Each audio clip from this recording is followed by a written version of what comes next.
Hello, very good morning to you wherever you are. It's a Monday morning here on AM Show. My name is BENEDICT. Anytime I join you, it's always time to talk sports. Well, we have a lot to talk about this morning in terms of clubs preparing for the start of the major European leagues. We've got 19 days to the start of the English Premier League as well as the other leagues, and also the transfers on, well, so far the biggest is the Alisson move from AS Roma to Liverpool. We'll see if more will happen. This morning we had a very good talk about how we see the likes of Kante as well as Hazard all moving to different clubs to see how that will go. But first, the 2018 edition of the Azumah Nelson Fight Night came off at the Bukom Boxing Arena on Saturday, and Nana Kwame Asamoah was at the event and has come through with this report.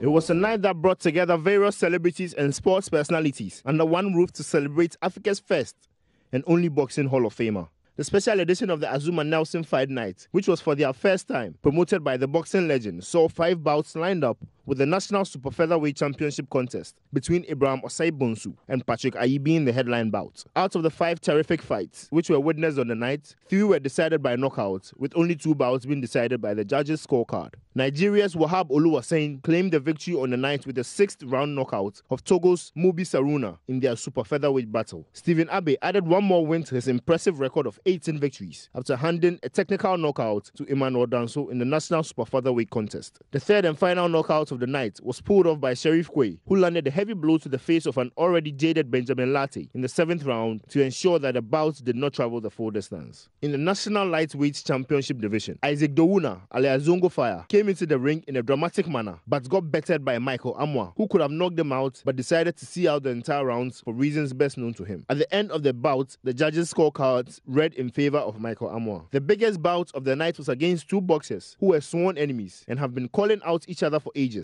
Bonsu and Ayi capped off a great night with 12 explosive rounds of boxing. It was a close contest between 2 fighters who gave a good account of themselves, and the judges' scoreline read in favor of Ayi, as that was a fair reflection of how the bouts panned out. At the end of the event, Joy Sports caught up with the legend Azumah Nelson, and he expressed how delighted he was at the success of the event. If anybody who's like me, will feel happy for what I've achieved, through God, I've become one of the greatest boxers in Africa and the world,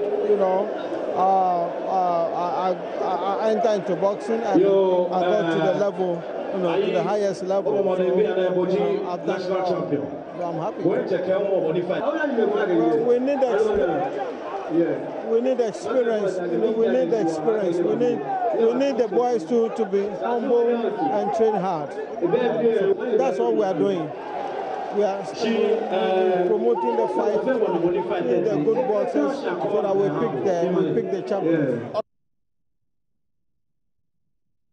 So the legend Professor Azumah Nelson ending Nana Kwame Asamoah's report. Now, Arsenal midfielder Mesut Ozil says he no longer wants to play international football for Germany. In a lengthy statement, the 29-year-old said the treatment he had received from German Football Association had made him no longer interested in playing for the national team.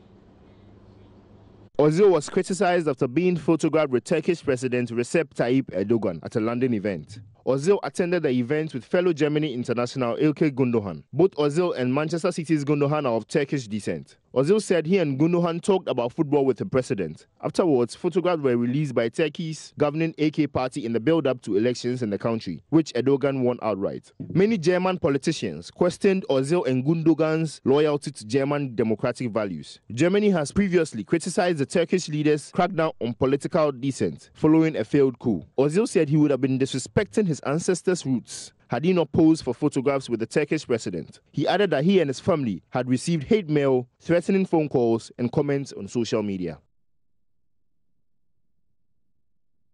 All right, so for now, Mesut Ozil is not going to play for the German national team. His focus will be on Arsenal, his club, football. And we're building up to the start of the major European leagues. The English Premier League, as I noted earlier, will start in 19 days' time. Well, Liverpool, Borussia Dortmund, Manchester United, Manchester City, almost all the teams have pitched camp in the United States of America for the International Champions Cup. Well, over the weekend, matches were played. Actually started on Saturday, where Paris Saint-Germain were beaten by Bayern Munich by 3-1, and then Borussia Dortmund finished up Manchester City by a goal to nil in a game Riyad Mahrez made his debut. Well, yesterday or last night, Dortmund defeated Liverpool by 3-1 in another game.